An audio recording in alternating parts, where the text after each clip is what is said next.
देश के प्रधानमंत्री नरेंद्र मोदी शनिवार सुबह बेंगलोर में इसरो के नेडबर कमांड सेंटर पहुंचे थे और यहां वैज्ञानिकों से मुलाकात की थी। इस दौरान पीएम मोदी ने कहा कि जिस पॉइंट पर चंद्रयान 3 उतरा है उस बिंदु को शिव शक्ति कहा जाएगा। इसके साथ साथ सभी चंद्रयान 3 से जुड़े तमाम वैज्ञानिकों से नरेंद्र मोदी ने मुलाकात की है और उसके बाद सबको शुभकामनाएं दी है। वहीं नरेंद्र मोदी ने कहा कि जिस तरह से आज हम देश के यानी दुनिया के सबसे अहम देश हो गए हैं कि चंद्रयान 3 हमने उतारा है, उसको लेकर भी लगातार जिस तरह से देश से बधाई आ रही है उससे मैं काफी खुश हूं। हम सबको यानी हम सभी भारतवासियों को इस पर गर्व महसूस हो रहा है कि हमारे देश में ऐसे वैज्ञानिक हैं और ऐसे वैज्ञानिकों का मैं दिल की गहराइयों से धन्यवाद करता हूं। देखिए नरेंद्र मोदी यानी प्रधानमंत्री नरेंद्र मोदी ने क्या कहा है। नमस्कार फ्रेंड्स,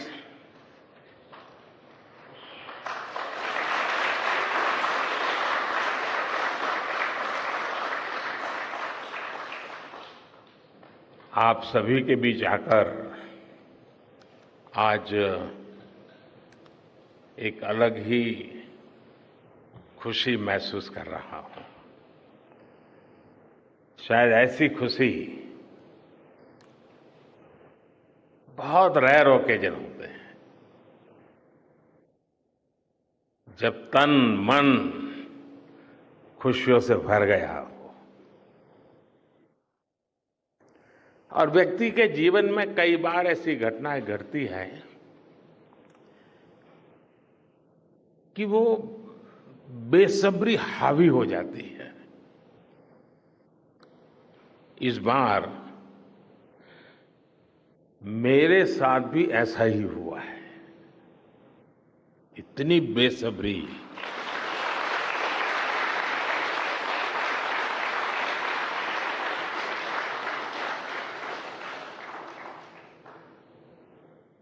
मैं साउथ अफ्रीका में था, फिर ग्रीस का कार्यक्रम था तो वहां चला गया, लेकिन मेरा मन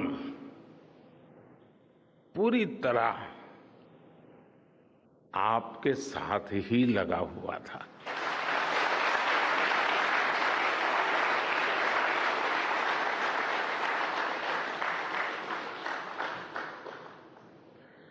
लेकिन कभी कभी लगता है कि मैं आप लोगों के साथ अन्याय कर देता हूं। बेसब्री मेरी और मुसीबत आपकी। इतनी सवेरे सवेरे आप सभी को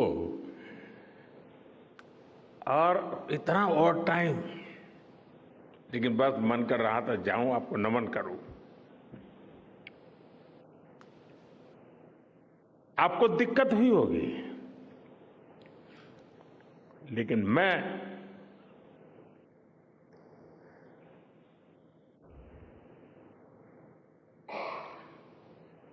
भारत में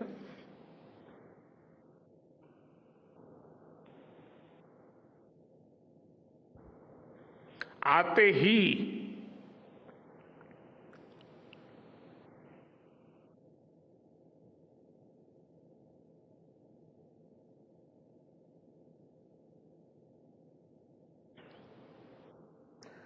जल्द से जल्द आपके दर्शन करना चाहता था।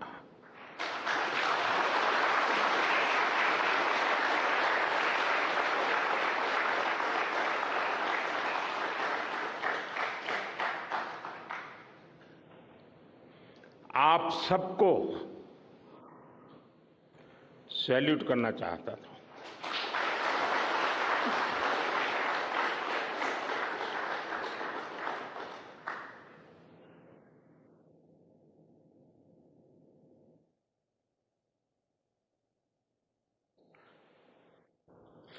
सैल्यूट आपके परिश्रम को,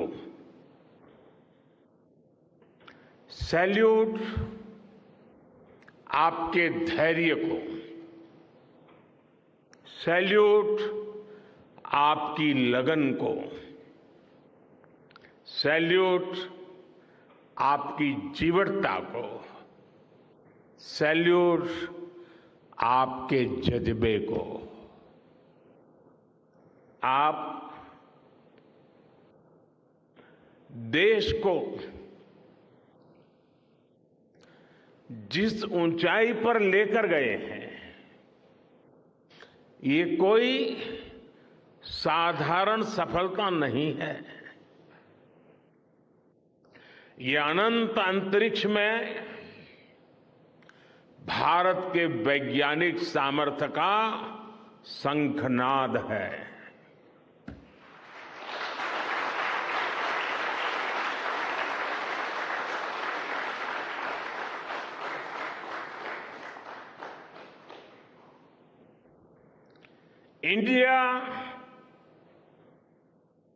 India is on the moon.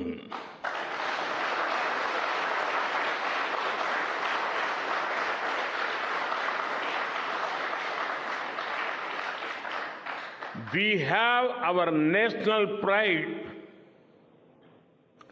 placed on the moon.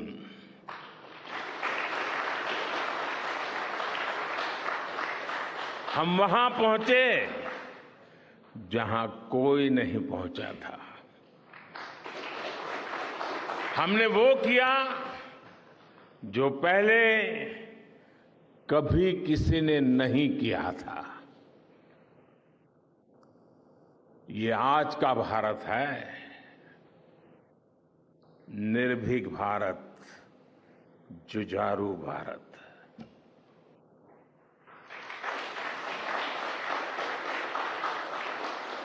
ये वो भारत है जो नया सोचता है, नए तरीके से सोचता है, जो डार्क जोन में जाकर भी दुनिया में रोशनी की किरण फैला देता है।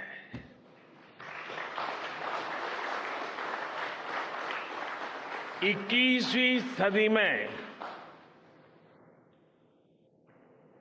यही भारत दुनिया की बड़ी बड़ी समस्याओं का समाधान करेगा। मेरी आंखों के सामने 23 अगस्त का वो दिन, वो एक एक सेकंड बार बार घूम रहा है। जब टचडाउन कंफर्म हुआ तो जिस तरह यहां इसरो सेंटर में पूरे देश में लोग उछल पड़े, वो दृश्य कौन भूल सकता है। कुछ स्मृतियां अमर हो जाती है। वो पल अमर हो गया। वो पल इस सदी के सबसे प्रेरणादायी क्षणों में से एक है। हर भारतीय को लग रहा था कि विजय उसकी अपनी है। खुद महसूस करता था। हर भारतीय को लग रहा था कि जैसे वो खुद एक बड़े एग्जाम में पास हो गया है। आज भी बधाइयां दी जा रही है, संदेश दिए जा रहे हैं, और ये सब मुमकिन बनाया है आप सबने, आपने।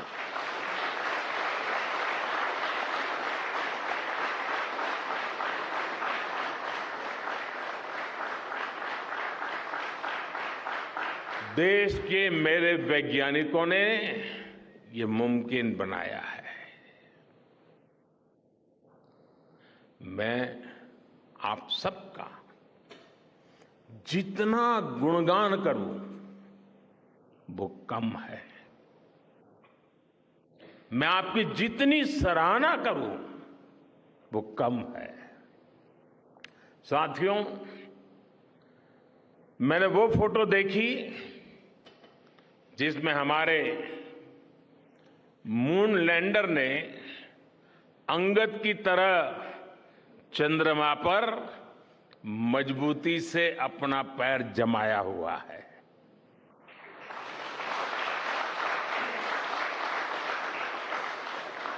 एक तरफ विक्रम का विश्वास है तो दूसरी तरफ प्रज्ञान का पराक्रम है।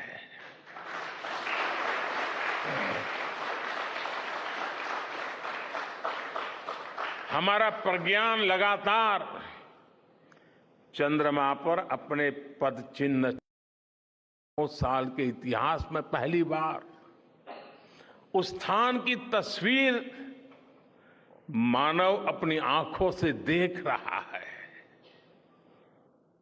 और ये तस्वीर दुनिया को दिखाने का काम भारत ने किया है।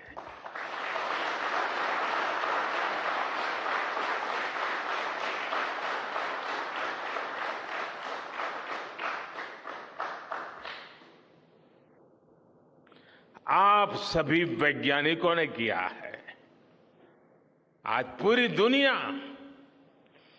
भारत की साइंटिफिक स्पिरिट का, हमारी टेक्नोलॉजी का और हमारे साइंटिफिक टेम्परामेंट का लोहा मान चुकी है।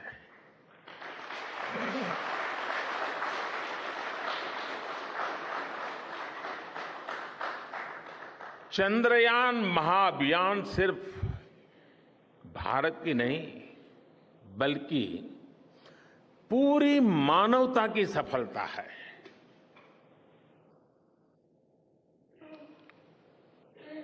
हमारा मिशन जिस क्षेत्र को एक्सप्लोर करेगा उससे सभी देशों के लिए मून मिशंस के नए रास्ते खुलेंगे। ये चांद के रहस्य को तो खोलेगा ही, साथ ही धरती की चुनौतियों के समाधान में भी मदद करेगा। आपकी इस सफलता के लिए मैं एक बार फिर सभी वैज्ञानिकों को, टेक्नीशियंस, इंजीनियर्स और चंद्रयान महाअभियान से जुड़े सभी सदस्यों को बधाई देता हूं।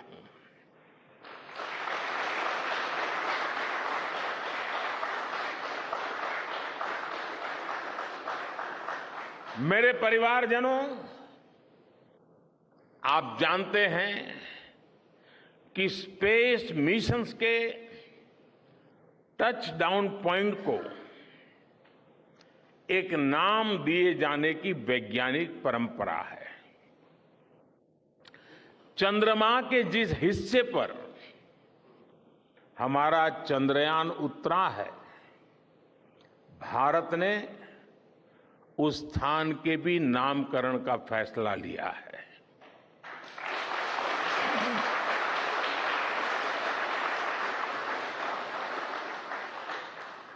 जिस स्थान पर चंद्रयान 3 का मून लैंडर उतरा है, अब उस पॉइंट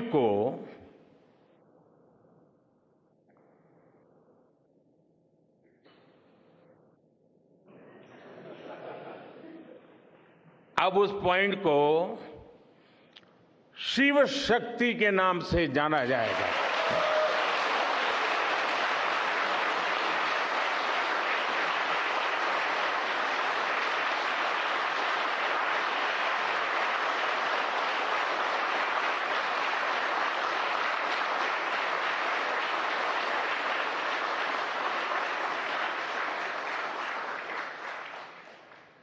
शिव में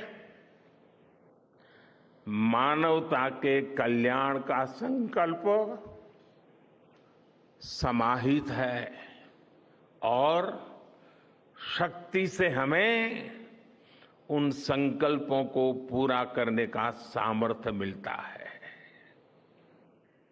चंद्रमा का शिव शक्ति पॉइंट हिमालय से कन्याकुमारी से जुड़े होने का बोध कराता है।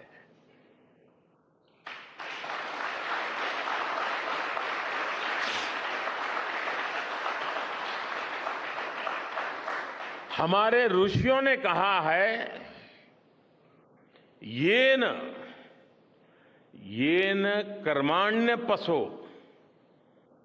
मनीषिणो यज्ञे कुण्वन्ति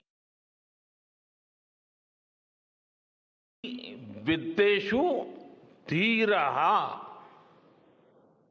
यत्पूर्व यक्ष्मन्तः प्रजानां तन्मे मनः शिव संकल्पम अस्तु। अर्थात जिस मन से हम कर्तव्य कर्म करते हैं, विचार और विज्ञान को गति देते हैं, और जो सबके भीतर मौजूद है, वो मन शुभ और कल्याणकारी संकल्पों से जुड़े।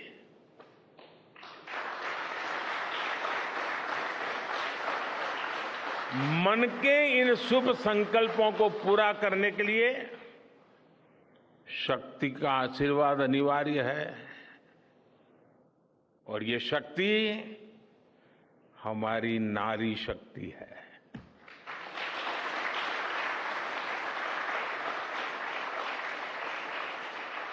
हमारी माताएं बहनें हैं। हमारे यहां कहा गया है, सृष्टि स्थिति विनाशानां शक्ति भूते सनातनी।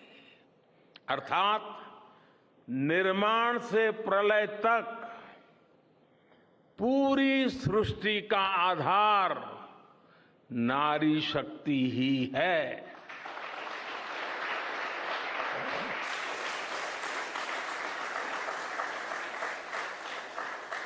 आप सबने देखा है, चंद्रयान 3 में देश ने, हमारी महिला वैज्ञानिकों ने, देश की नारी शक्ति ने कितनी बड़ी भूमिका निभाई है। चंद्रमा का शिव शक्ति पॉइंट सदियों तक भारत के इस वैज्ञानिक और दार्शनिक चिंतन का साक्षी बनेगा।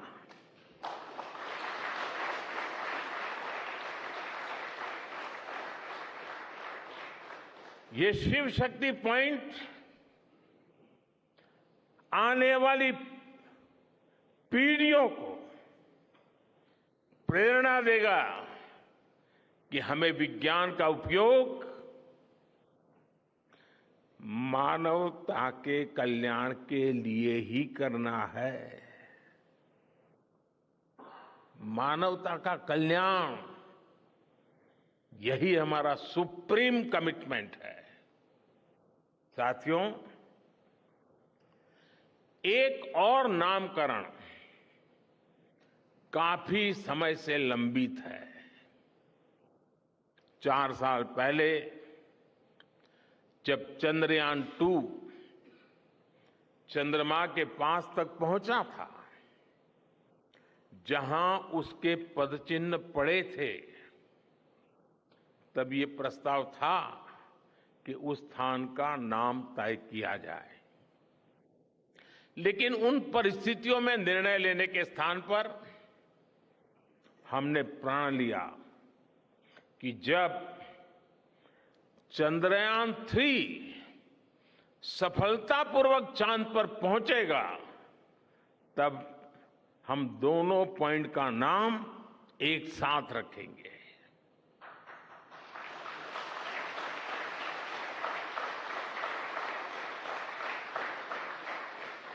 और आज मुझे लगता है कि जब हर घर तिरंगा है, जब हर मन तिरंगा है और चांद पर भी तिरंगा है, तो तिरंगा के सिवाय चंद्रयान 2 से जुड़े उस स्थान को और क्या नाम दिया जा सकता है।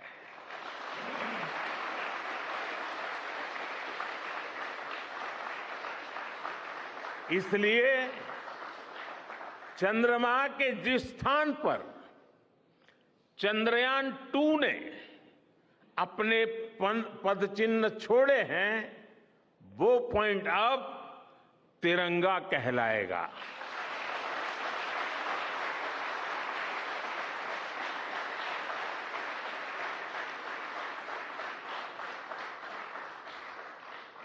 ये तिरंगा पॉइंट भारत के हर प्रयास की प्रेरणा बनेगा। ये तिरंगा पॉइंट हमें सीख देगा कि कोई भी विफलता आखिरी नहीं होती। अगर दृढ़ इच्छा शक्ति हो तो सफलता मिलकर के ही रहती है। यानी मैं फिर दोहरा रहा हूं, चंद्रयान 2 के पद चिन्ह जहां है, वो स्थान आज से तिरंगा पॉइंट कहलाएगा। और जहां पर चंद्रयान 3 का मून लैंडर पहुंचा है, वो स्थान आज से शिव शक्ति पॉइंट कहलाएगा।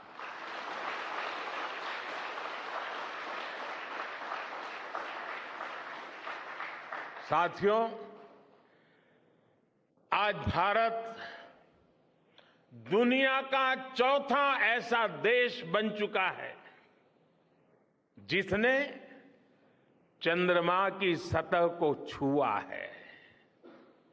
ये सफलता तब और अधिक बड़ी हो जाती है जब हम ये देखते हैं कि भारत ने अपनी यात्रा कहां से शुरू की थी। एक समय था जब भारत के पास जरूरी तकनीक नहीं थी, सहयोग भी नहीं था। हमारी गिनती थर्ड वर्ल्ड यानी थर्ड रॉ में खड़े देशों में होती थी। थर्ड वर्ल्ड थर्ड रॉ में खड़े हुए लोगों में होती थी। वहां से निकलकर आज भारत दुनिया की 5वीं सबसे बड़ी अर्थव्यवस्था बना है।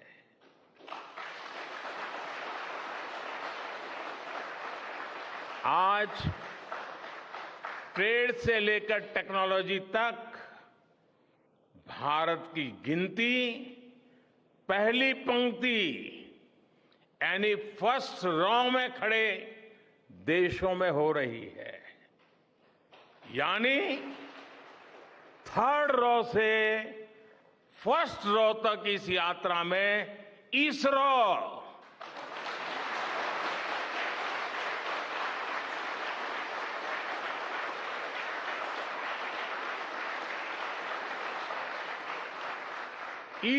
जैसी संस्थानों की बहुत बड़ी भूमिका रही है। आपने आज मेक इन इंडिया को चांद तक पहुंचा दिया है।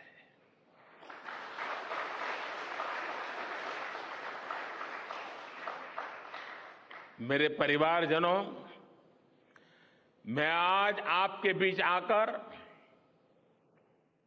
विशेष तौर पर देशवासियों को आपकी मेहनत के बारे में बताना चाहता हूं।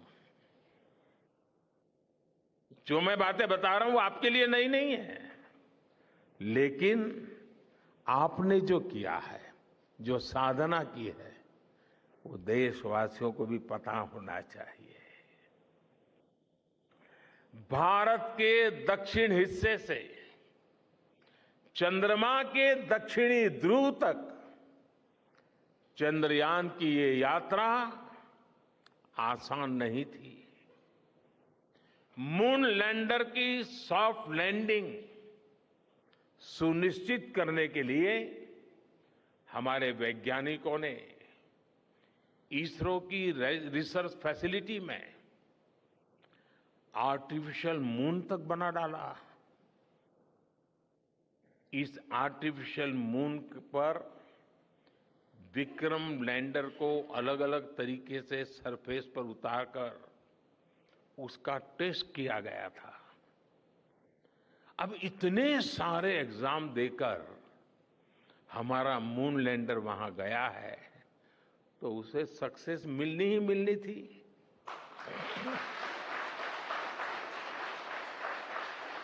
साथियों, आज जब मैं देखता हूं कि भारत की युवा पीढ़ी साइंस को लेकर, स्पेस को लेकर, इनोवेशन को लेकर इतनी एनर्जी से भरी हुई है तो उसके पीछे हमारे ऐसे ही स्पेस मिशंस की सफलता है। मंगलयान की सफलता ने, चंद्रयान की सफलता ने, गगनयान की तैयारी ने देश की युवा पीढ़ी को एक नया मिजाज दे दिया है। आज भारत के छोटे छोटे बच्चों की जुबान पर चंद्रयान का नाम है।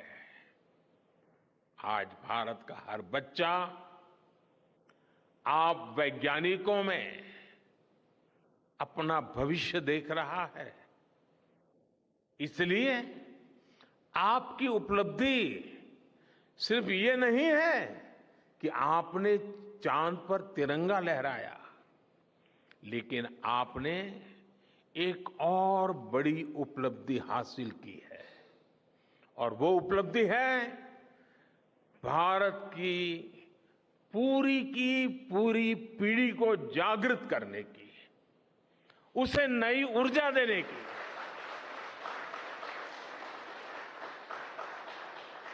आपने एक पूरी पीढ़ी पर अपनी सफलता की गहरी छाप छोड़ी है। आज से कोई भी बच्चा रात में जब चंद्रमा को देखेगा तो उसको विश्वास होगा कि जिस हौसले से मेरा देश चांद पर पहुंचा है, वही हौसला, वही जज्बा उस बच्चे के भीतर भी है, उस युवा के भीतर भी है। आज आपने भारत के बच्चों में आकांक्षाओं के जो बीज बोए हैं, कल वो वट वृक्ष बनेंगे और विकसित भारत की नींव बनेंगे।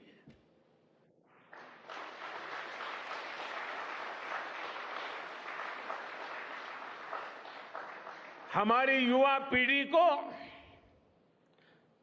निरंतर प्रेरणा मिलती रहे, इसके लिए एक और निर्णय लिया गया है। 23 अगस्त को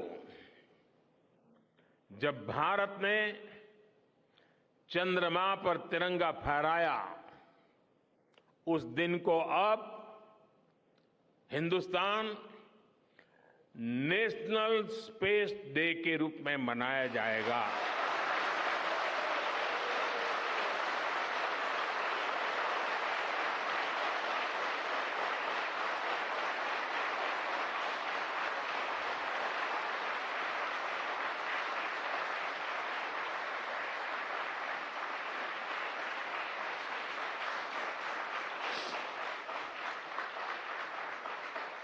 जब हर वर्ष national space day science, technology और इनोवेशन की स्पिरिट को सेलिब्रेट करेगा, हमें हमेशा हमेशा के लिए प्रेरित करता रहेगा।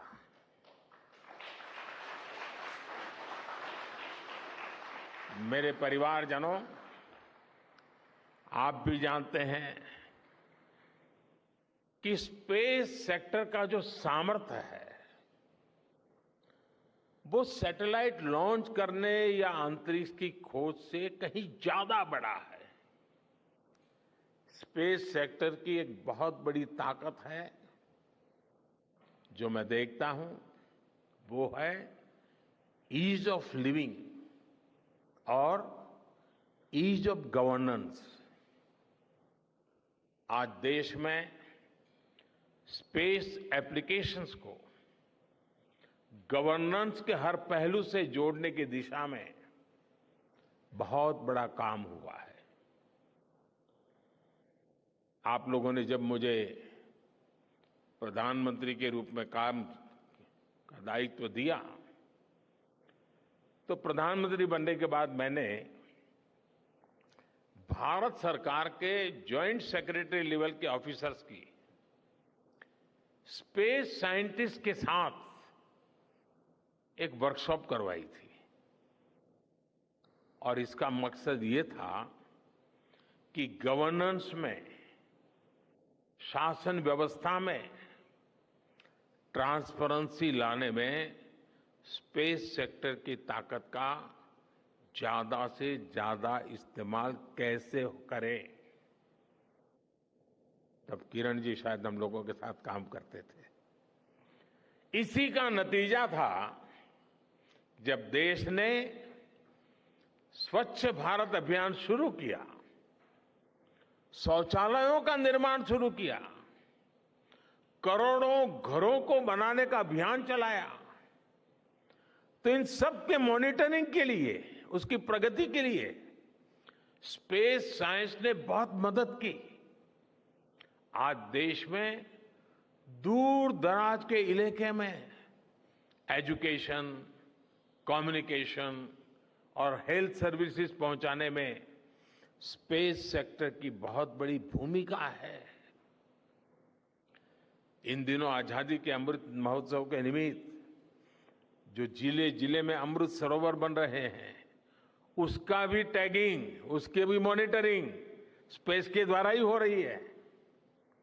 बिना स्पेस टेक्नोलॉजी के हम टेलीमेडिसिन और टेली एजुकेशन की कल्पना तक नहीं कर सकते।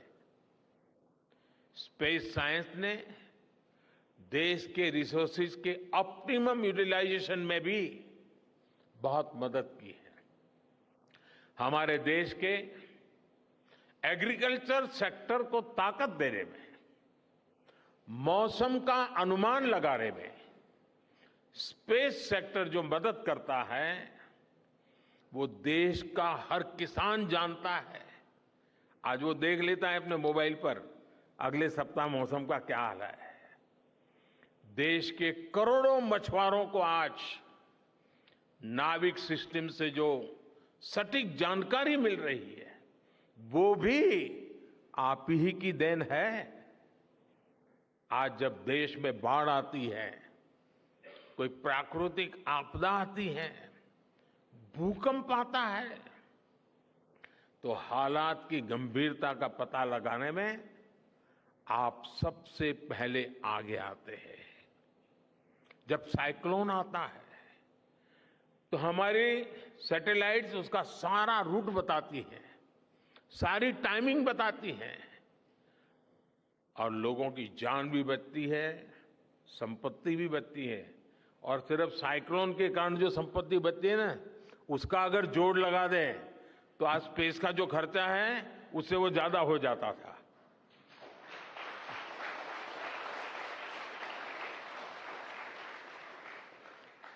हमारे PM Gati Shakti national master plan का आधार भी स्पेस टेक्नोलॉजी ही है। और आज दुनिया भारत के इस गतिशक्ति प्लेटफॉर्म का अध्ययन कर रही है कि प्लानिंग और मैनेजमेंट में ये प्लेटफॉर्म कितना उपयोगी हो सकता है।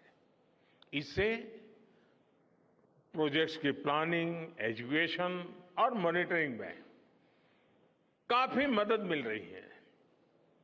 समय के साथ बढ़ता हुआ स्पेस एप्लीकेशन का ये दायरा हमारे युवाओं के लिए अपॉर्चुनिटीज भी बढ़ा रहा है, अवसर बढ़ा रहा है। और इसलिए आज मैं एक सुझाव भी देना चाहता हूं और मैं चाहूंगा कि आपके यहां से जो रिटायर्ड लोग हैं वे इसमें काफी मदद कर सकते हैं। अब ये मत बोलिएगा कि इतनी सुबह सुबह मोदी जी यहां आए और कुछ काम भी दे करके जा रहे हैं। साथियों, मैं चाहूंगा कि इसरो केंद्र सरकार के विभिन्न मंत्रालय और राज्य सरकारें मिलकर गवर्नेंस में स्पेस टेक्नोलॉजी पर एक नेशनल हैकाथॉन का आयोजन करें। इस हैकाथॉन में ज्यादा से ज्यादा युवा, ज्यादा से ज्यादा यूनिवर्सिटी, ज्यादा से ज्यादा नौजवान वो शामिल हो, जुड़े। मुझे विश्वास है ये नेशनल हैकाथॉन हमारी गवर्नेंस को और प्रभावी बनाएगा, देशवासियों को मॉडर्न सॉल्यूशंस देगा। और साथियों, आपके अलावा मैं अपनी युवा पीढ़ी को एक और टास्क अलग से देना चाहता हूं। और होमवर्क के दिए बिना बच्चों को काम करने का मजा नहीं आता है। आप सब जानते हैं कि भारत वो देश है जिसने हजारों वर्ष पूर्व ही धरती के बाहर अनंत अंतरिक्ष में देखना शुरू कर दिया था। हमारे यहां सदियों पहले अनुसंधान परंपरा के आर्यभट्ट, ब्रह्मगुप्त, वराहमिहिर और भास्कराचार्य जैसे ऋषि मनीषी हुए थे। जब धरती के आकार को लेकर भ्रम था, तब आर्यभट्ट ने अपने महान ग्रंथ आर्यभट्टीय में धरती के गोलाकार होने के बारे में विस्तार से लिखा था। उन्होंने एक्सिस पर पृथ्वी की रोटेशन और उसकी परिधि की गणना भी लिख दी थी। इसी तरह सूर्य सिद्धांत जैसे ग्रंथों में भी कहा गया है, सर्वत्रैव महिगोले, सर्वत्रैव महिगोले स्वस्थानम उपरि स्थितम मन्यन्ते खेयतो गोलस तस्य क्व ऊर्ध्वं क्व वादः। अर्थात पृथ्वी पर कुछ लोग अपनी जगह को सबसे ऊपर मानते हैं, लेकिन ये गोलाकार पृथ्वी तो आकाश में स्थित है। उसमें ऊपर और नीचे क्या हो सकता है, ये उस समय लिखा गया था। ये तो मैंने सिर्फ एक श्लोक बताया है। ऐसी अनगिनत रचनाएं हमारे पूर्वजों ने लिखी हुई है। सूर्य, चंद्रमा और पृथ्वी के एक दूसरे के बीच में आने से ग्रहण की जानकारी हमारे कितने ही ग्रंथों में लिखी हुई पाई जाती है। पृथ्वी के अलावा अन्य ग्रहों के आकार की गणनाएं, उनके मूवमेंट से जुड़ी जानकारी भी हमारे प्राचीन ग्रंथों में मिलती है। हमने ग्रहों और उपग्रहों की गति को लेकर इतना सूक्ष्म गणनाएं करने की वो काबिलियत हासिल की थी कि हमारे यहां सैकड़ों वर्ष आगे के पंचांग यानी कैलेंडर्स बनाए जाते थे। इसलिए मैं इससे जुड़ा एक टास्क अपनी नई पीढ़ी को देना चाहता हूं, स्कूल कॉलेज के बच्चों को देना चाहता हूं। मैं चाहता हूं कि भारत के शास्त्रों में जो खगोलीय सूत्र है उन्हें साइंटिफिकली प्रूव करने के लिए नए सिरे से उनके अध्ययन के लिए नई पीढ़ी आगे आए। ये हमारी विरासत के लिए भी जरूरी है और विज्ञान के लिए भी जरूरी है। आज जो स्कूल के, कॉलेज के, यूनिवर्सिटी के स्टूडेंट्स हैं, रिसर्चर्स हैं, उन पर एक तरह से ये दोहरा दायित्व है। भारत के पास विज्ञान के ज्ञान का जो खजाना है वो गुलामी के लंबे कालखंड में दब गया है, छिप गया है। आजादी के इस अमृत काल में हमें इस खजाने को भी खंगालना है, उस पर रिसर्च करनी है और दुनिया को भी बताना है। दूसरा दायित्व ये कि हमारी युवा पीढ़ी को आज के आधुनिक विज्ञान, आधुनिक टेक्नोलॉजी को नए आयाम देने हैं। समंदर की गहराइयों से लेकर आसमान की ऊंचाई तक, आसमान की ऊंचाई से लेकर अंतरिक्ष की गहराई तक आपके लिए करने के लिए बहुत कुछ है। आप डीप अर्थ को भी देखिए और साथ ही डीप सी को भी एक्सप्लोर करिए। आप नेक्स्ट जनरेशन कंप्यूटर बनाइए और साथ ही जेनेटिक इंजीनियरिंग में भी अपना सिक्का जमाइए। भारत में आपके लिए नई संभावनाओं के द्वार लगातार खुल रहे हैं। 21वीं सदी के इस कालखंड में जो देश साइंस और टेक्नोलॉजी में बढ़त बना ले जाएगा, वो देश सबसे आगे बढ़ जाएगा। साथियों, आज बड़े बड़े एक्सपर्ट्स कह रहे हैं कि अगले कुछ वर्षों में भारत की स्पेस इंडस्ट्री $8 बिलियन से बढ़कर $16 बिलियन की हो जाएगी। सरकार भी इस बात की गंभीरता को समझते हुए स्पेस सेक्टर में लगातार रिफॉर्म कर रही है। हमारे युवा भी कमर कसकर तैयार है। आपको जानकर सुखद आश्चर्य होगा कि पिछले 4 साल में स्पेस सेक्टर में काम करने वाले स्टार्टअप्स की संख्या 4 से बढ़कर करीब करीब 150 हो गई है। हम कल्पना कर सकते हैं कि अनंत आकाश में कितनी अनंत संभावनाएं भारत का इंतजार कर रही हैं।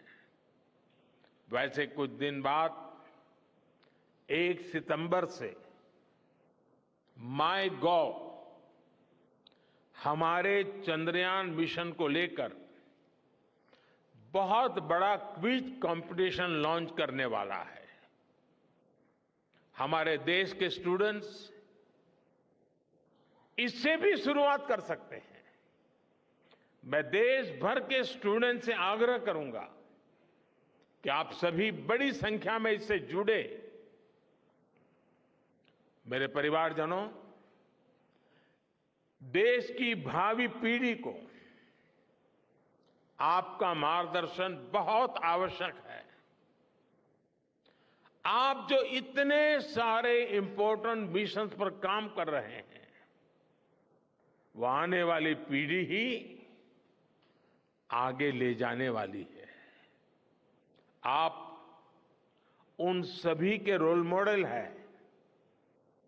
आपकी रिसर्च और आपकी वर्षों की तपस्या, मेहनत ने साबित किया है कि आप जो ठान लेते हैं वो आप करके दिखाते हैं।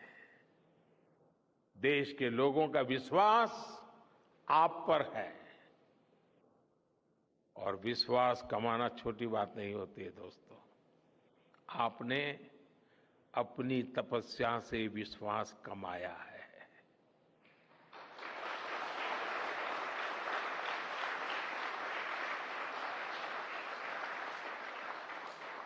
देश के लोगों का आशीर्वाद आप पर है।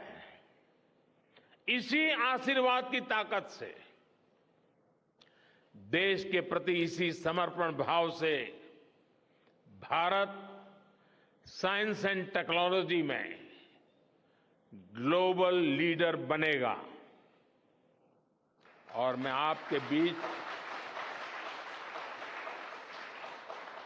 बड़े विश्वास के साथ बताता हूं, इनोवेशन की हमारी यही स्पिरिट ही 2047 में विकसित भारत के सपने को साकार करेगी। इसी विश्वास के साथ मैं फिर एक बार आप सबके दर्शन करके पावन हुआ हूं। देशवासी गौरव से भरे हुए हैं। सपने बहुत तेजी से संकल्प बन रहे हैं और आपका परिश्रम उन संकल्प को सिद्धि के तक ले जाने के लिए बहुत बड़ी प्रेरणा बन रहा है। आपको जितनी बधाई दूं कम है, जितना अभिनंदन करूं कम है। मेरी तरफ से करोड़ों करोड़ों देशवासियों की तरफ से, दुनिया भर की साइंटिफिक कम्युनिटी की तरफ से अनेक अनेक धन्यवाद, बहुत बहुत शुभकामनाएं। भारत माता की, भारत माता की, भारत माता की। धन्यवाद।